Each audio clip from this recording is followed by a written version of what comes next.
Homebrewed Christianity Deacons. This is the podcast, and I'm Trip. And again, I'm Bo. And this is the podcast where we bring you ingredients to brew your own faith. We don't want you just repeating and regurgitating that stale flavor theology you were given as an itty-bitty baby. This is not repetition without variation. No. Repetition and difference. Zesty difference. Today. Yeah. We're going to get a little something different. Yeah, we're taking a tour around the world ahead of this Christmas holiday, and we are talking with photojournalist missionary, which he'll get into how in the world those two things go together. Paul Jeffrey. Question.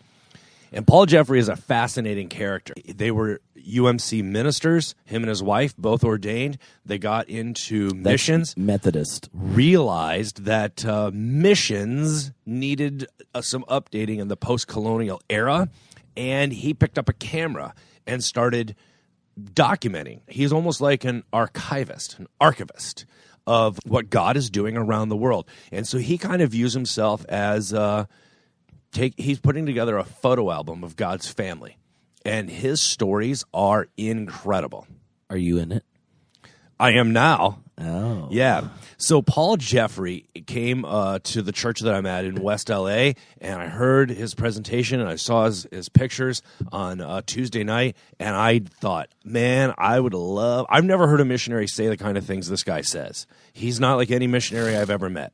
So I asked him to come back, and he came out of his way on a detour and stopped by the office, and we had this amazingly fun conversation. And we go all the way from, he's in the Philippines, we go to Egypt, Tahrir Square, we go all the way to Nebraska and Oklahoma for a pipeline documentary, and everywhere in between. And it is pretty fascinating. We visit the Roma, some people call them the Gypsies, in Serbia, and we just tour the world, and he tells the stories of what God is doing and how God's people are responding to the need in their area. Does he even Instagram? I don't know. We should find out. That is an important question. So if you like the kind of things this guy says, then we will connect you. He has a website and a blog where he puts up all this stuff, and we will link to those in the show notes. Please go and check it out, because it is some of the most interesting and, in my mind, it's a progressive vision for what it looks like for the church to engage the world. And Homebrewed Christianity Deacons, we hope you enjoy this, but most importantly, we hope that you holler back at us and click that little speak pipe button on the website. Yeah, you should click it. And then let us know what's up. Ask us a question. Tell us a story. You just argue back with Bo for not agreeing with him. Yeah, here's the thing. Especially when Paul talks about crisis evangelism. So when, like, say there's a tsunami, and then... Oh, it's a great time. And then people come in, right? Because they're hungry, and you could give them attractive food at the same time. So he says that it is not, that is not compassion done well. Why? Nor evangelism done well. You'll have to listen to the episode. But he says that model is compromising both the act of compassion and evangelism. And so he has a pretty strong take on it. See, I think that if someone is sitting there not able to eat or drink, and they think it's bad then, they should think of how bad it's going to be in hell, and that you could give them a water bottle with a cross on it. Trip, you're going to enjoy this interview with Paul a lot. I just want to make sure everyone knows I was being sarcastic. You can also, deacons, click in the Amazon link on the website. Christmas is just around the corner. Yes, and when you're buying those theology books for your nerdy loved ones, come on, you know you're going to. Click Amazon links from Homebrewed. Doesn't change your shopping experience, but we get a kickback. Yeah, just swing by homebrewchristianity.com real quick. Click on the Amazon link, and then be on your merry way. And another important thing is you're saying to yourself, can I just sponsor a podcast myself? Yes, you can click. Yeah. There's a PayPal button on every Homebrewed Christianity podcast. You can just donate right there. You could donate that $5 button to buy us a pint. Or you could buy us 3,000 pints if you want. We won't say no because we don't want to turn down people's generosity. Right. Well, we recognize what a gift is. Yeah. There we go. I really feel like that was an important moment. Anyway, we hope you enjoyed this podcast, and thank you to all of you who do support the podcast and sponsor it through either the PayPal link, the Buy a Pint button, or the Amazon. We really do appreciate the support. I know. And Woody bought us a pint, the Epic IPA, which is New Zealand's #1 IPA, in the refrigerator right there. Oh, mama. Woody. Thank you. One of our favorite SoCal deacons. Much appreciated. All right, Bo Daddy. It is time. Buckle up. We're taking a tour around the world. This is a snapshot of God's family. Homebrewed Christianity. This is Bo Sanders, and I have the privilege of sitting from the table from Paul Jeffrey, a missionary of a sort, but a different type of missionary. So, Paul, give us a picture of what you do. That was a play on words. Well, I'm a photojournalist. I tell stories. I travel around the world a bit, and I listen to people, and I capture images of them, particularly people who are living at the margins, people who are victims of violence, of war, of discrimination. And I bring their stories back to the global north, both words, stories, images, because I think it's important for us as we engage with the world that we understand the world. Too often in the church we've engaged in mission without really understanding the context, and we end up making a lot of mistakes and hurting people. So I tell stories about what's going on in the global south and at the margins to help people understand better. Yeah. You are employed, is it you officially with the United Methodist? Yes, I'm a missionary for the United Methodist Church. Yeah, and you work also with different branches because in different countries or continents, they'll take on different names or have different focuses. And so there's a couple groups that you mentioned the other night that you partner with. Well, part of my work is with an international network of churches and church agencies that respond to emergencies and that combat long-term poverty, and that's called the ACT Alliance, ACT, which is an acronym for Action by Churches Together.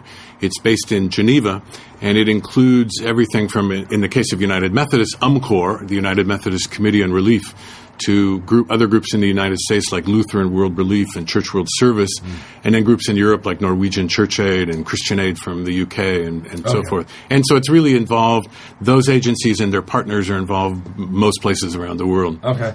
And so I'm just curious, do you find that in those situations of crisis that people are more prone to be ecumenical and work across kind of denominational lines? Do you find that people come together in that way? Has that been your experience? Well, I'm not even sure that those lines exist in the first place. In the wake of a typhoon crossing through the Philippines, any sort of pretense that to denominationalism or the kinds of things that separate us ideologically, those things wash away pretty quickly in storms and in adversity. I grew up in the Christian Missionary Alliance before I became United Methodist, and when we would go to visit different countries, it was amazing that the more harsh the conditions were, the more prone the different groups were to work with each other. And the more success they had historically, the more the silos got built. And it always kind of broke my heart a little bit. Right. And actually, I think oftentimes we misread or are misinformed about the world because we interpret things through the sort of lenses of our understanding of lines and divisions here in the United States. A lot of places we're told that conflict is a result of divisions between Christians and Muslims, for example. But when you actually go places and talk to folks on the ground, they've gotten along fine for hundreds of years and thousands of years. But it's when, and there's often some other conflict that's really at the root of that. But it's a misreading oftentimes to sort of understand it as denominational conflict or interfaith conflict. So let's go around the world a little bit. You're back in the States doing a tour and thanking people for their support and showing them, witnessing what you have taken pictures of. And so I thought it'd be good to go around the world and kind of give people a scope of kind of where you've been so that they understand that it's not just a specific project. Let's start in Asia. You have been in Cambodia recently? About a year ago, I was in Cambodia and in the Philippines. In Cambodia, I was working on one of the things that some members of the ACT Alliance are involved in is helping former soldiers who are being given land under a land reform program from the Cambodian government. But there's not a lot of support there, and one of the best ways to ensure that land reform programs don't work is you give people land, but you don't give them the skills and tools to manage it well. And so the church is involved in helping those former soldiers to really begin to use their land productively. And so I did some reporting on that and on some struggles of urban residents who live on a big lake in the middle of Phnom Penh. But they were kicked off the lake because there's a big problem of corruption in Cambodia, and basically the lake got given to a large developer who kicked out the poor people who lived on the lake, and they've been struggling to get it back without a lot of results so far. Also looking at some issues around domestic workers and their struggles to try to get Cambodia to recognize an international convention that recognizes the rights of domestic workers to organize.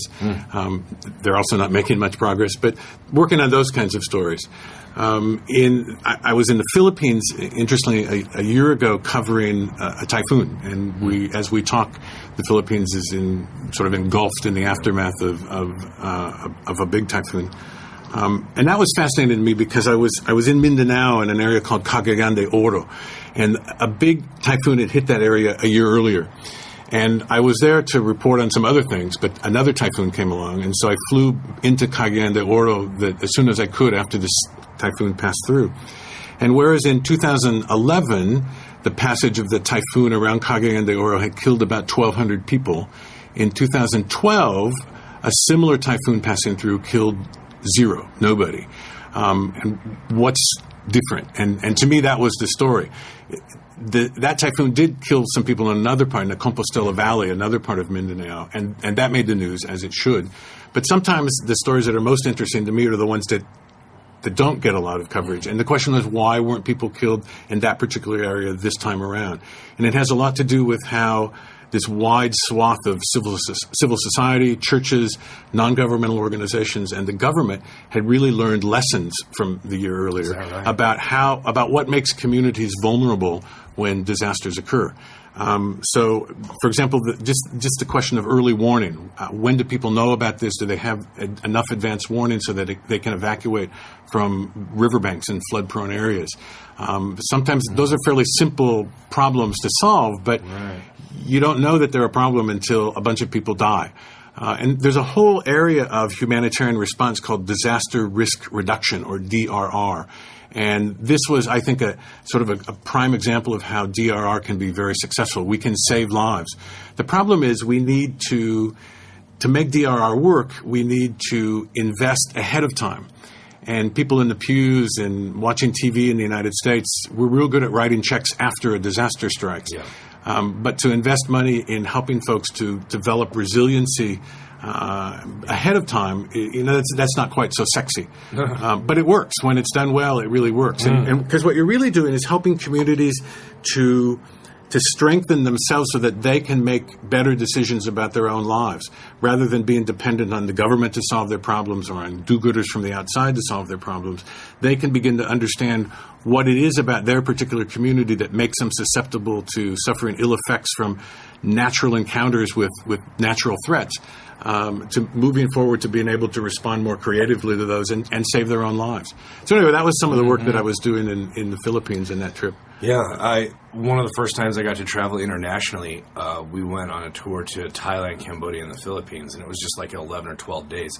But the Philippines was the third of the three countries we went to, and I'm kind of glad it was, because when you arrive in the Philippines, it is so chaotic and so congested, and it's unlike anything that I had ever seen before. So when I heard about this most recent tragedy, I just can't imagine, for as compact as it is, and in the way that even the streets are structured, how much damage and just what it would look like to kind of rebound from that. I couldn't imagine what the situation was there on the ground. But I think that's true. But at the same time, the Philippines, when you compare it to its neighbors, there's an amazing sort of sense of strength and resiliency among the Filipino people, and an ability to solve their own problems. And a lot of that comes from this struggle that they've had against the Marcos regime and this long struggle for democracy. People have learned skills and learned how to organize. And they may be victims of the typhoon, but they're not helpless victims. They're survivors. And I think as we as the international community respond to that, when we do that well, we're working hand in glove with the Filipinos, and who many of them are frustrated with their own government. Philippines has a big problem of corruption. But there's a real strength there among the Filipino people that when we do this right, we're tapping and we're working with them on it.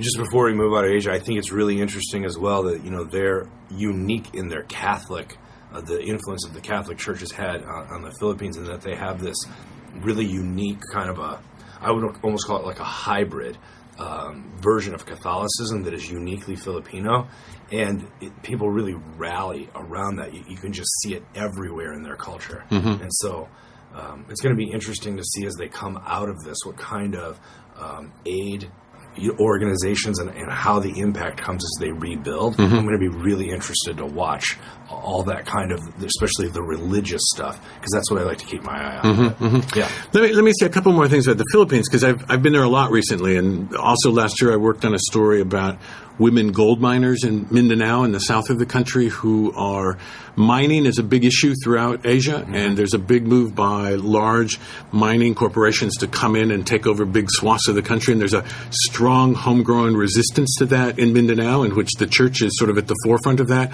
And so you've had church leaders, including priests and sisters, who've been killed because of their environmental activism.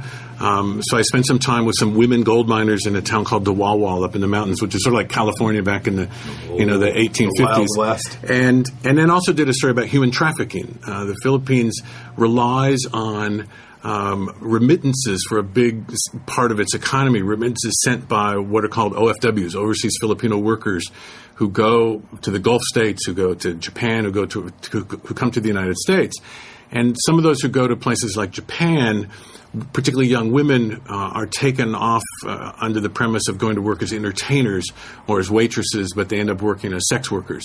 And there's some Filipino organizations, and the United Methodist Church supports some of them, that are working with those women to help them move from being victims to being survivors. And so I've done some reporting on that. And I'm going to continue to, because I think that as we look forward down the road 5-10 years, and say where some of the sort of conflict areas are going to be in the world in the near future, I think Southeast Asia is increasingly moving towards more conflict. Part of that is a decision by the United States to further militarize the region. The Obama administration has opened a Marine base in Australia, for example. And so this conflict with China over petroleum, which is only going to get, I think, more severe, that's one of the areas, the sort of theaters that it's going to play out in. So I'm going to continue going back to the region and looking at a variety of themes there, hopefully to help us stay ahead of the curve a little bit in understanding what some of those conflicts are before and as they develop, rather than waiting to afterwards to figure it all out. Wow. Let's take off and head west, and let's land in Serbia. You did a number of projects in Serbia. Talk to us about Serbia. What did the work there look like? Well, I did. Last year I made 2 trips to Serbia and to the Balkans in general. Balkans meaning this sort of peninsula that comes down from that part of Europe. So it includes things like Macedonia and Kosovo and Bosnia and Herzegovina. I went there to work on some stories about the Roma. The Roma are people who we often call gypsies. It's this group that came out of India 1,000 years ago and has spread out throughout Europe and some other parts of the world. And I did that because United Methodist Women have a summer mission school that is focusing as part of its curriculum in 2013 and 2014 on the Roma. So I went to research that, and this was all new to me. I mean, 3 years ago I thought Roma was a kind of tomato. I didn't know that, so I've learned a lot. But Serbia was one of the places that I went to. And part of what's happening with the Roma in Europe right now is you have an expansion of the European Union to include countries like Serbia and Bulgaria and Romania, countries where there are a lot of Roma. And so for the first time, they're allowed to travel as citizens of this new expanded EU, but they don't have, so they can travel to Western Europe, for example, but they don't have the right to work when they get there. Not yet. That's down the road, which has created a whole sort of a growth of an underground economy where Roma are likely to be exploited just as we exploit undocumented workers in the United States. You don't have to pay people as much because they're not going to complain, because if they go to complain, they're going to get deported. And not only that, but as they move, you get sort of this resurgence of right-wing hate speech and violence against the Roma. These are folks who've been discriminated against for hundreds of years. They were one of the main victims of the Holocaust.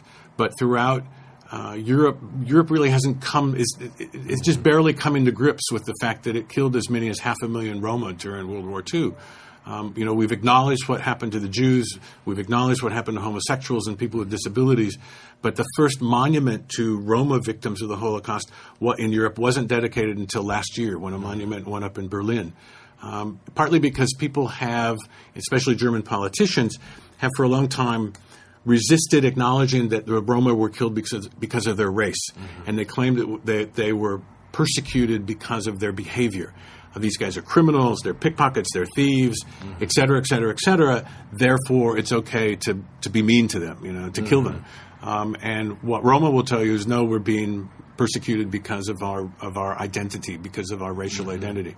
So Serbia, Macedonia, Bulgaria, which were the three countries I focused on in particular, each have their own sort of nuances of how the Roma are living these days. In Serbia, one of the big issues is where they're allowed to live. And I made 2 trips to Serbia in 2012. The first time I spent time with the folks in a squatter community in the center of Belgrade. But because a lot of them are recyclers and they're really poor, their squatter community looks pretty ugly. It's houses made of cardboard. And they were about to be evicted from there. And when I went back 9 months later, they indeed had been evicted and many of them moved into these metal shipping containers at the edge of the city. Which they were kind of happy about, because metal shipping containers, as bad as it sounds to us, they don't leak like the houses they used to live in. But they weren't allowed to take their recycling carts there and continue to earn an income the way they'd grown accustomed to. So the city had sort of moved them out of sight and out of mind, but really hadn't solved any problems in the long run, because they denied the Roma the ability to go on earning income. And so when you don't have the right to earn income in the way you've been accustomed, you've got to figure something else out. And that isn't always something that's socially acceptable. Yeah. So anyway, that's what took me to Serbia. So when I was a pastor in upstate New York, our sister church was in Bosnia. And that particular church had a unique situation in that their pastor was Croatian. So he was the only blonde-haired, blue-eyed person in the entire town, basically. So he is Croatian of background, which is generally Catholic. He had converted to Protestantism, moved to Bosnia to plant a church after the war and be a part of reconciliation with the Bosnian people. That congregation had then reached out to the Roma community, and there were now more Roma worshiping in the church than Bosnians. And so that was our sister church there. And so when we would go to visit, we just, fell in love with this story of reconciliation, because it was one of the only places that they even knew of where Roma people could, be treated as full participating members in that society. They're so often on the fridge in these communities. The community would really rather they just moved on and kept, migrating or roaming. And it's really, for those who are ethnically Roma, it is a very difficult inheritance, because their family structures are highly loyal, by necessity to stay together. But then it doesn't allow them to integrate into the cities that they're staying and reside in the same way. And they're always kind of perpetually on the fringe. Right. And they're also, one of the things about the Roma is that they are very adept at taking on religious identity if it serves their short-term interests. In other words, they're very willing to convert to Methodism or Catholicism or Islam if they're going to get something out of it in the short term. And it's a survival mechanism. I mean, we can't fault them for that.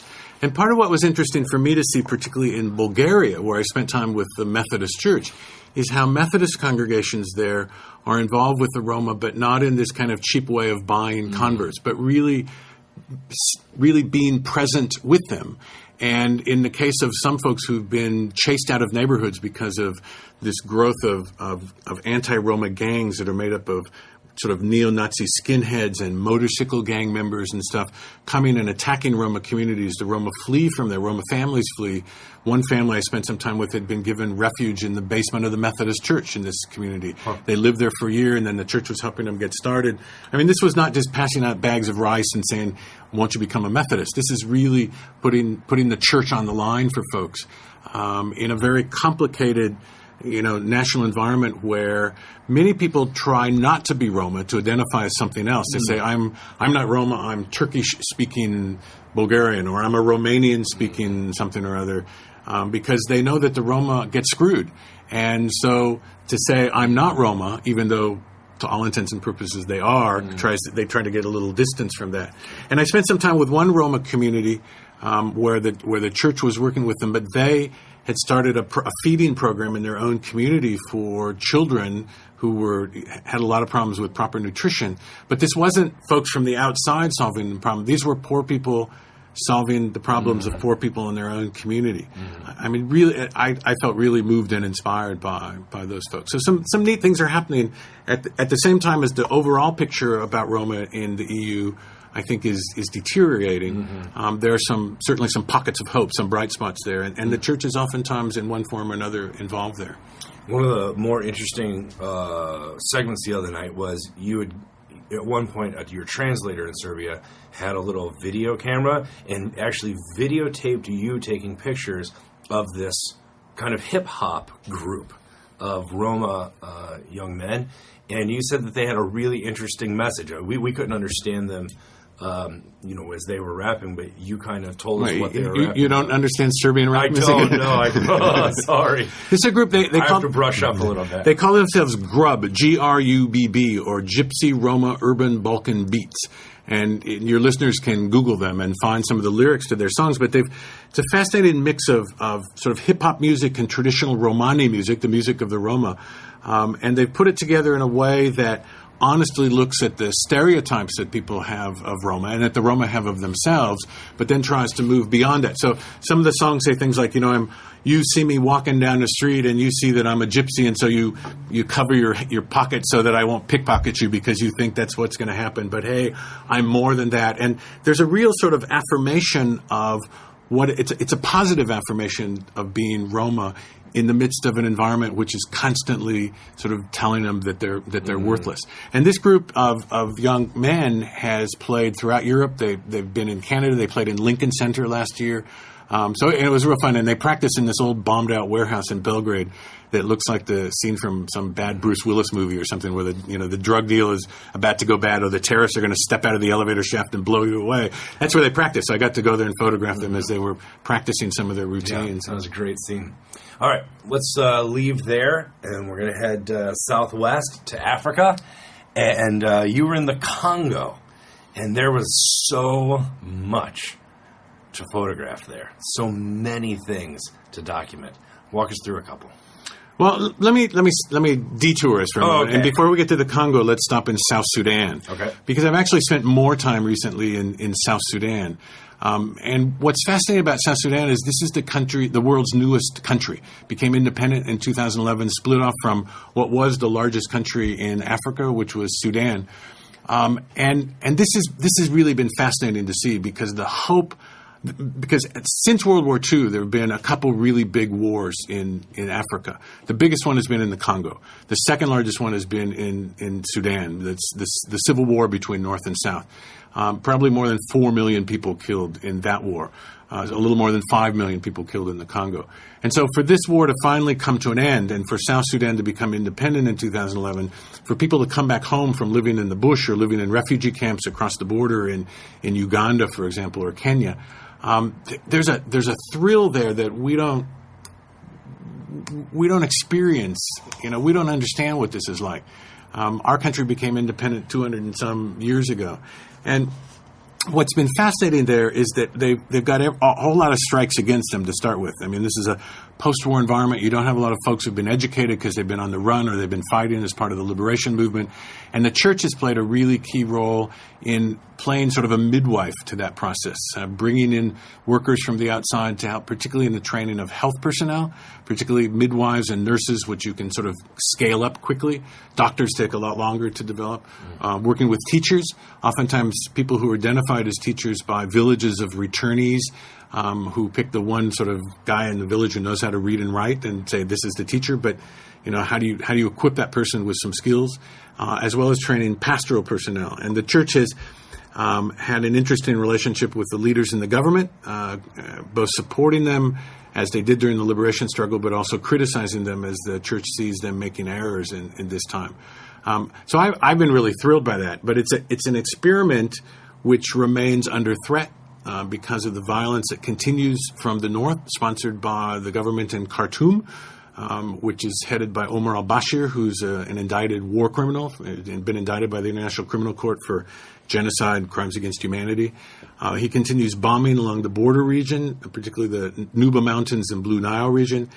There's a lot of evidence to suggest that he's the main patron behind Joseph Kony and the Lord's Resistance Army, the LRA, which a lot of people in the United States know about because of that video. But Kony existed before that video, and he exists after that video. And actually, there have been new attacks along the border of the Congo and South Sudan by the LRA just in the last few weeks. And that's a place where it's essentially, I believe, an effort by the government in the north to use the LRA as a sort of a proxy militia to help destabilize life in the south. I mean, okay, you can sort of see the rulers in the north saying, okay, the south split off, we'll give you your independence, but we're going to make life so miserable for you that people are going to regret it. And the LRA is part of that. So one of the things I've done is spent time with folks along the border villagers who are resisting the LRA attacks in their communities. And what's fascinating is this is a small transnational terrorist group which has a lot of people hot on its tail.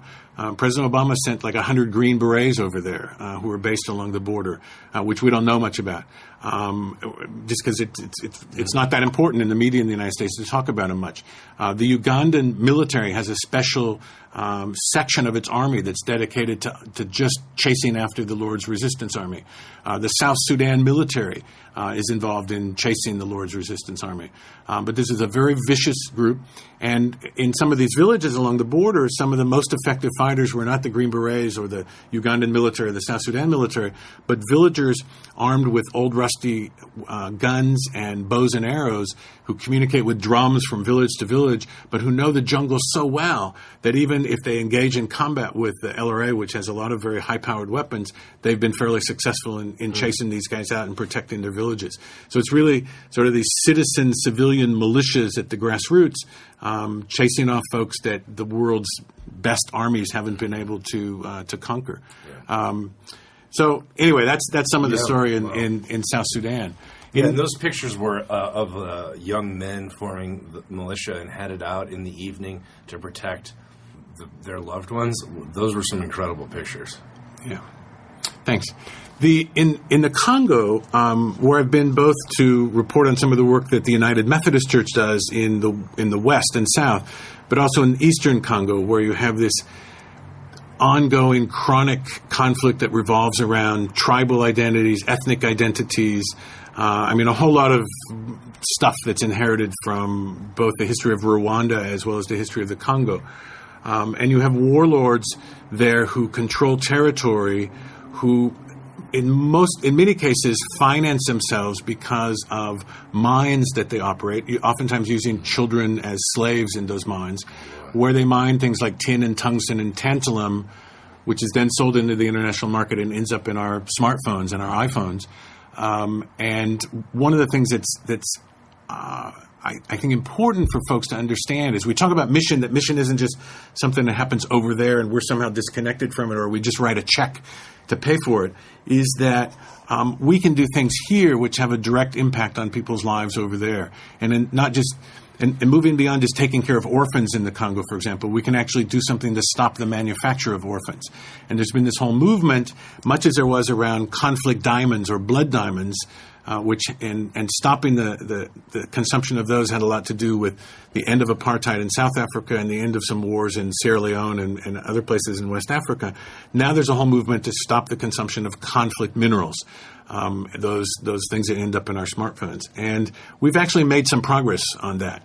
In the United States, under the Dodd-Frank Act, we required electronics manufacturers to begin a process of sort of sorting out in their supply chain where things came from, so that you could identify the country of origin of particular minerals, rather than just buying a big block of tungsten that's all smelted down into a block and you don't know where it came from, that they had to start this process of identifying the supply chain. And that's the first step towards eventually moving to, if we can stop buying stuff from those guys, then they won't be able to continue financing the violence that they carry out. And it's one step towards ending the violence in the Congo. Is there anywhere you want to go in South America? Yeah, we're on our way to Oklahoma. Okay. Well, we're gonna go through South America. I was most recently in Haiti and in Ecuador in August, but I think one of the places that is most important for me to talk about is what's happening in Honduras. Honduras is a place I lived for 9 years in Central America. During the 80s, it was the one country that didn't have a revolution of its own, but it essentially served as a forward operating base for the U.S. military in the region. Some people called it the USS Honduras. And what's happened recently is that in 2009, there was a coup there, and the democratically elected president, who was somewhat progressive and trying to do some things to help the poor in his country, was overthrown by the military. And it was the first, I think, real test of the Obama administration in Latin America. And the Obama administration failed. There was some waffling for a couple of days about whether you called it a coup or not. And whether you call it a coup is important because under U.S. law, if you denominate it as a coup, you then have to stop military and police aid to that country. And we support the military and the police in Honduras with our tax dollars. And so after a couple of days of waffling, the State Department under Secretary Clinton basically backed away from calling it a coup, as did President Obama. And the main reason for that is that the coup plotters were very smart. They hired Lanny Davis, who's an old friend of the Clintons from the 90s, and who's essentially a very high-paid lobbyist in Washington to represent them. And he had the ear of Hillary Clinton, and he got to her. And when that happened, then the State Department backed away and tried to maintain a sort of stance of neutrality. But neutrality in that point meant you were supporting the status quo, which was the coup, which had overthrown the president of Honduras. And since that time, in the almost 4 years since now, you've seen this incredible deterioration of Honduras. It's one of the most violent countries in the world. It's one of the most violent countries for journalists in terms of who've been killed and who's been chased out, for LGBT activists, for human rights workers. So I've spent some time there documenting the struggles of the poor, and it's poor folks who are dealt with ruthlessly by the government and by private militias who are backed by the military, and the United States continues to support that. We've actually stirred into the mix some presence of DEA agents, which have made the situation even worse. And you've had civilians who've been killed by gunfire from helicopters in which they're DEA agents supposedly combating drug trafficking.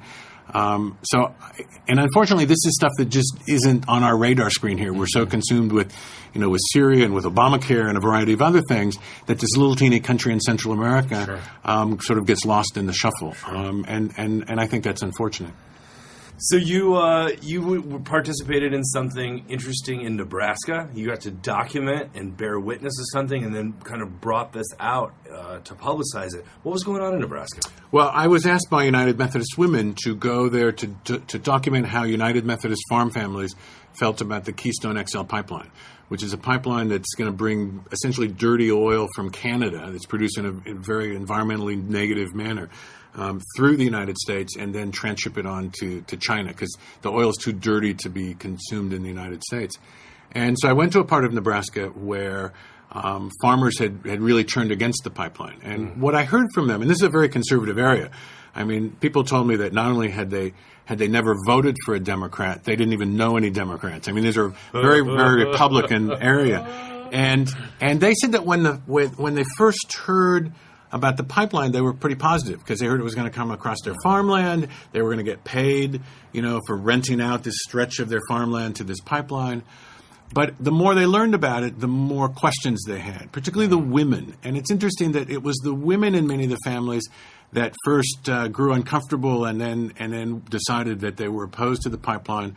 They then convinced their husbands. And now many of these rural farmers are against the pipeline. And the main cause of their concern is that they sit atop the Agala Aquifer, which is the largest underground source of water, I understand, in the United States.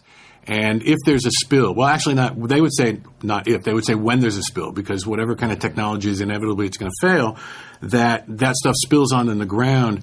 The biggest threat may not be from the petroleum, which is kind of sludgy and tends not to move very fast, but in order to get this particular kind of petroleum to flow through a pipeline, you have to add a bunch of chemicals to it, which the pipeline company isn't real forthcoming about even what they are.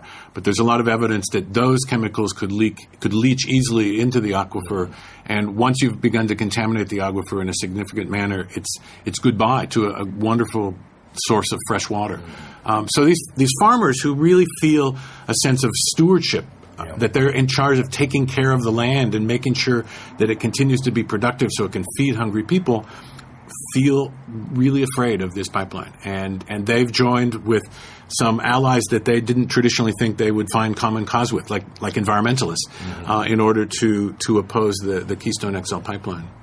The one farmer was so funny. He said, I never in my life thought that I would be joining forces with... They'd be on the same side as the Sierra Club. Yeah. And the man... But you could tell that they were in desperate times, so... And what's particularly concerning there is that it's clear this thing doesn't make a whole lot of sense economically, environmentally, but it seems that the Obama administration is holding it as a negotiating card for, when in negotiations with Republicans about, the debt or the deficit or the budget or whatever, that at some point if he has to give in on something, that's one of the things he might give in on, even though all signals are that he and the people in his administration believe that it's a mistake. Politics being what it is, they may trade off the livelihood of these farmers in Nebraska in order to get something else that they want from the very recalcitrant Republicans. All right, let's head to Egypt, and we'll wrap up our tour of the world there and move on to some other things. But talk about your work in Egypt. You were there during one of the most amazing times we have seen in recent years. Yeah, I was there last week, among other things. Really? I was there last week doing some work about urban refugees.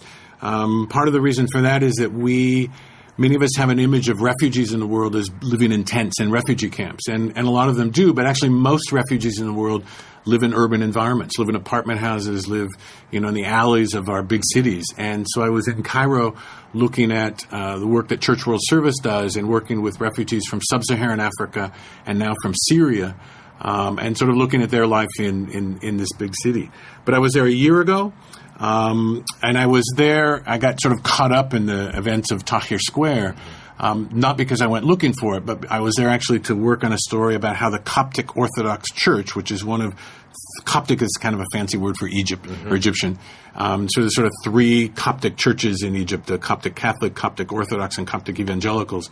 And the Coptic Orthodox were doing a lot of work in rural communities to help with sort of a lot of economic repercussions of the Arab Spring in neighboring countries, including that folks men who'd gone to work there couldn't send their remittances home anymore, or they'd come home from Cairo or come home from those neighboring countries.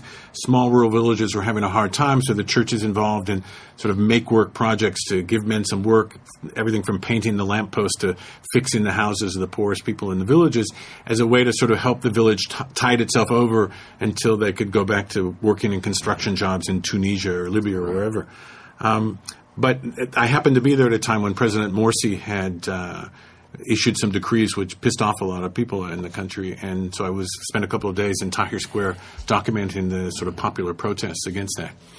I want to go back to this migration issue. So these young men, often rural, will leave their Egyptian hometowns and go to surrounding countries. But because of the outbreak of all of these, all this civil unrest, they started retreating back to their homes. But you said this causes two problems. The first is they're not sending their money back to the family, and the second thing is there's now another mouth to feed. So there's less money and someone else that's eating. Another and mouth. It causes a real problem. And so you were talking about how the civil unrest, it's not just the stuff that makes it on the news. Like, And there's a lot of secondary effects of that in other countries nearby, yeah. So the Coptic Church had stepped in with some sort of a work plan to get people, making their community better, and then also At the same time earning some income so that they had money for food and so forth. It was the most inspiring story I saw the other night. Really? I was truly moved by it. It was a humble effort. I mean, it's not like, FDR or anything, but the creativity and the real intention to give people both dignity and participation, but also to truly change kind of the weight of the burden on their family. I thought it was a brilliant story. And it's done by, you have to understand this all takes place within Egypt today, where there's sort of the relationship between the minority Christians and the majority Muslims has been exacerbated by all of the political conflicts. And Christians in many places are afraid. There's been some violence against churches, some violence against Christian communities. But despite those problems, they're involved in reaching out to these communities. And the beneficiary of these programs in these rural villages, most of them are Muslims. Because they reach out to the population as a whole, not just to other Christians, but to everybody. Wow. It's powerful. Okay. So that was kind of a quick snapshot of Around the world in 20 minutes. Yeah. Right. And so how do you get in? Give us some of your background. How did you come to do this? Was this something you were interested in as a little tyke, or is it something you kind of fell into? How did you end up here? Well, actually, I have a long career as a photographer. When I was a kid, I had a darkroom, and I had an older brother who drove cars in destruction derbies, which I don't think people even know what they are these days. We call them demolition derbies. Oh, demolition derbies. Yeah. Ohio. Okay. Yeah. And I used to go to the demolition derbies and take pictures of my brother crashing his car, and I get these fuzzy out of focus pictures that I took on like an Instamatic or something. I go back and develop in my darkroom, and my career has been all downhill since then. But I trained as a pastor, and I worked as a United Methodist pastor in the state of Washington after seminary for 4 years. And my wife was also a pastor. And in 1984, we took a leave of absence, a kind of sabbatical leave, because there was a lot of stuff going on in Latin America that we felt was really interesting, and it really piqued our interest. So we ended up moving to Nicaragua. We knew some Spanish. We studied Spanish in Mexico for a couple of months, and then moved to Nicaragua to work as volunteers.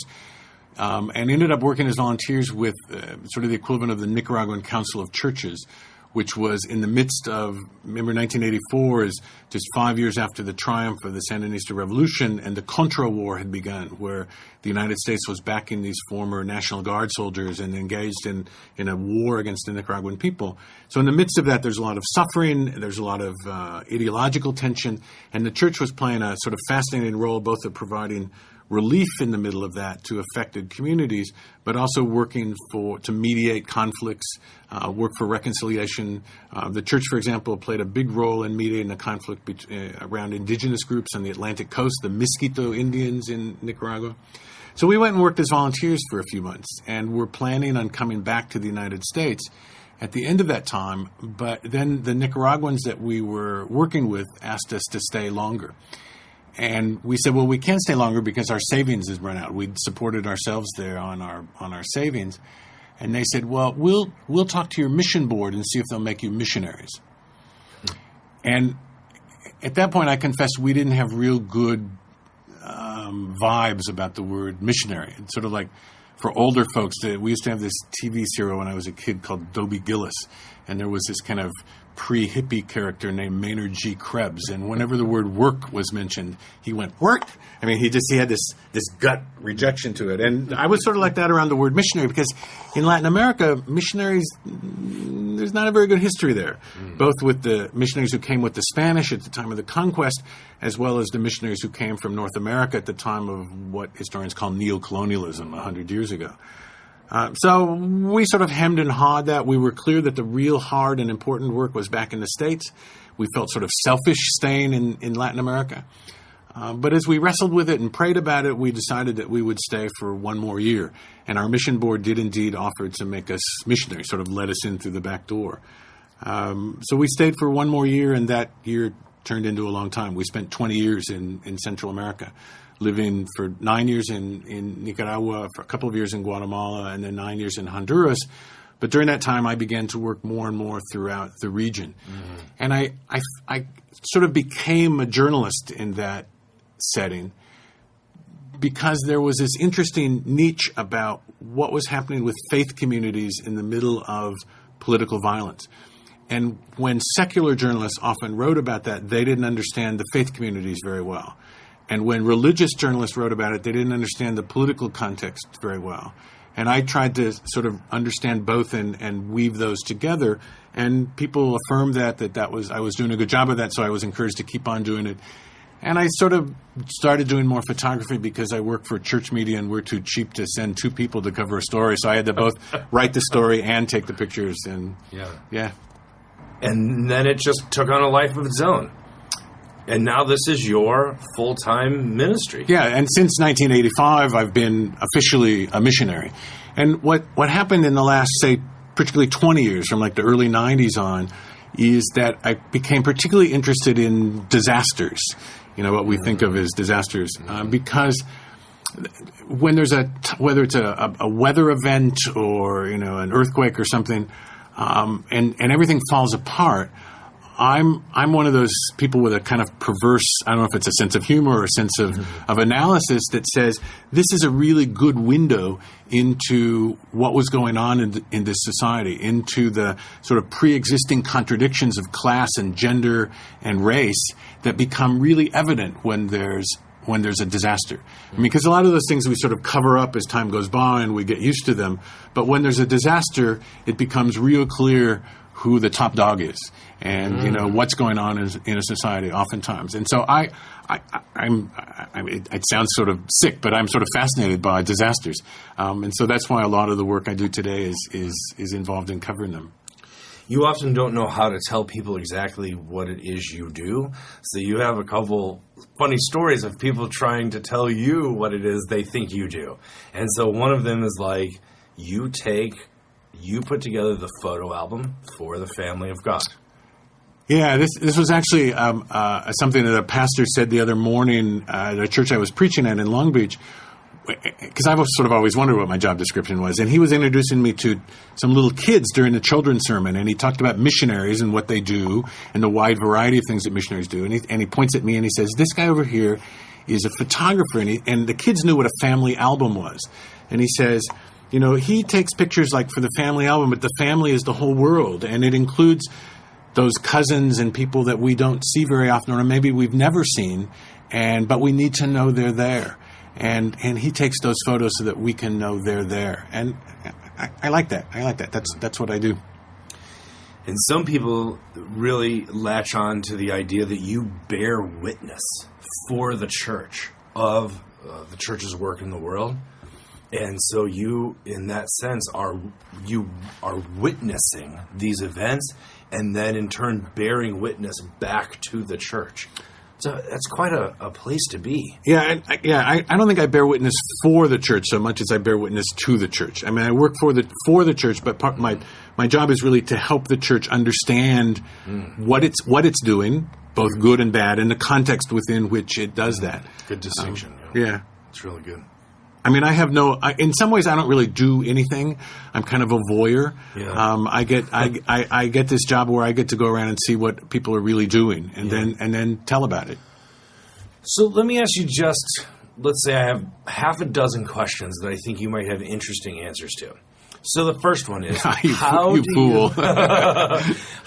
do you decide when to hold on to the camera and keep taking a picture, and when to put it down and reach out a hand or to put the camera away and take off running. How do you decide between those three? Because you get in some pretty weird pickles between protest lines or police demonstrations or gunfire or rocks coming down in a hail. How do you make those decisions? Well, I sort of have standing orders from my wife to come home. But, she's also lived with me in countries at war, so she knows that things happen. And I'm really a coward. I mean, I'm not a sort of cowboy that goes into these things, and I'm actually a pretty cautious guy. But my job is to be there to document what's going on, and that means hanging in there as long as I can to take those images or to interview folks or... And in many settings, there's a kind of respect for journalists. Unfortunately, we're losing that in a lot of conflicts in the world where journalists are considered fair game, and that's unfortunate. But some people would argue, why should we be afforded any treatment that's different from civilians or other folks? And wars, unfortunately, the trend of history over the last 100 years has been that wars, the people who suffer from wars, who are killed or who are injured, are less and less the combatants and more the civilians. War is becoming really dangerous for civilians, much more so than it ever was before. Talk to us about some of the Muslim women that you have seen, specifically in the area of education. I found that a really interesting story, and then I have a follow-up question on that. Well, one of the things that I've come to realize, and a lot of other folks working in development and relief work, is that if you want to make change, you focus on women. And to put it sort of crudely, you can forget about the men. And Nicholas Kristof and his wife Shirley Woodoon have done a book about Half the Sky, which is, I think, a really sort of articulate explanation of that. Though I have a few problems with their analysis in that I think the two of them rely a little bit too much on sort of NGOs that are run by people like them and not so much on sort of native indigenous organizations. But I think in a sort of the big picture sense, they get it right. So if you want to make change, you focus on women. And that includes in Muslim societies. And remember that whatever perceptions we have about Muslim women and stereotypes we have about Muslim women being covered up or being second-class citizens, that those are largely really not products of Islam so much as they're products of the culture in which Islam is present, in Arab culture or Pashtun culture. So you talk about these NGOs and how if you just look at that, you may be able to say, oh, here is the caution and here might be, the preferable response. One of the things that makes me think of is, in academic studies, the work of Edward Said with Orientalism and the creation of that other, right? And for us, Muslim women, it's so easy from a Western perspective to do that.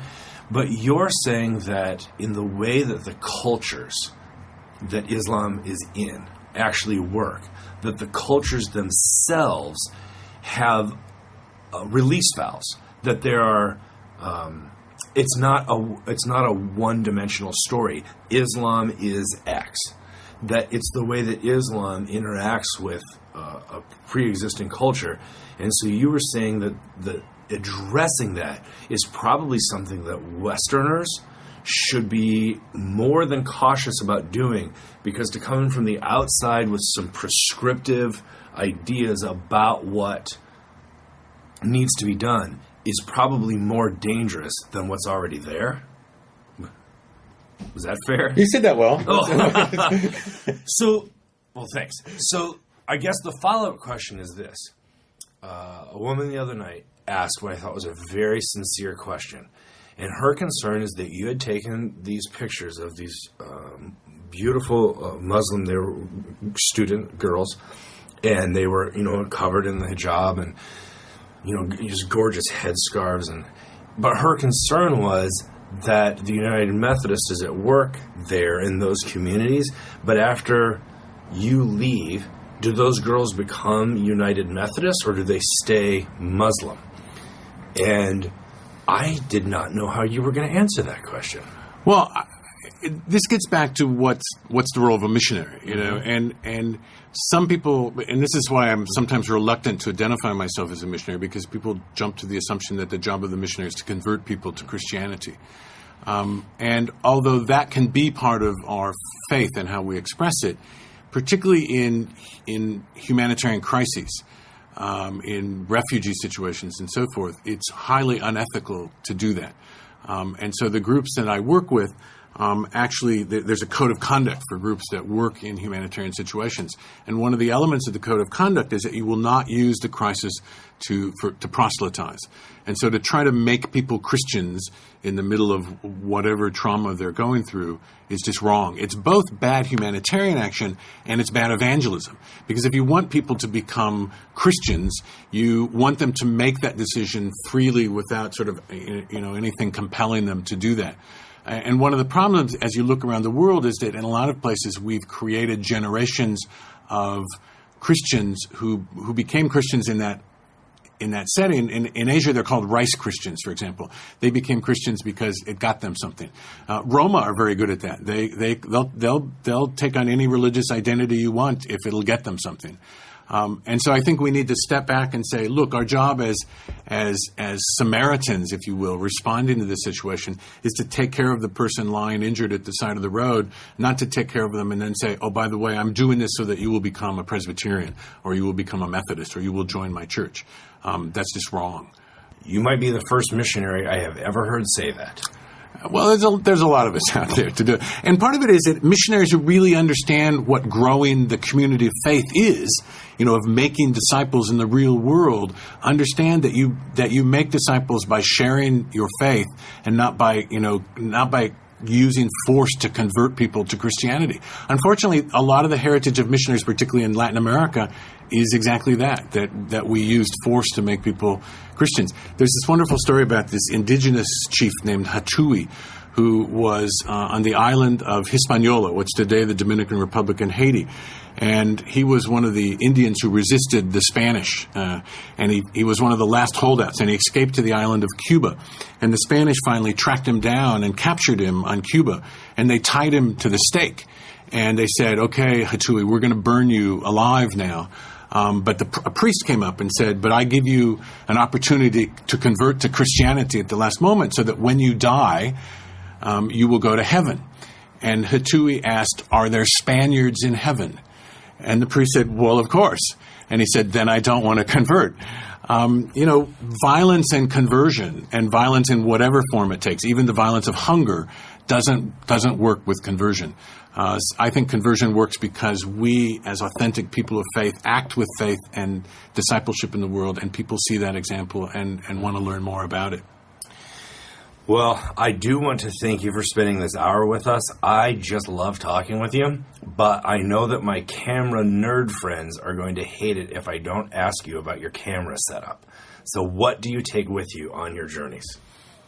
Well, I've been a Nikon guy for a long time, and I don't mean that to sort of lift high the Nikon banner. It's just that once you invest in a camera system, it would cost a whole lot to change that over all at once, and I keep upgrading elements of that. So I shoot with Nikons. I use a D4, and I have a D700 that's on its last legs. I'm about to swap it out for a D800, and I use what we call the holy trinity of lenses.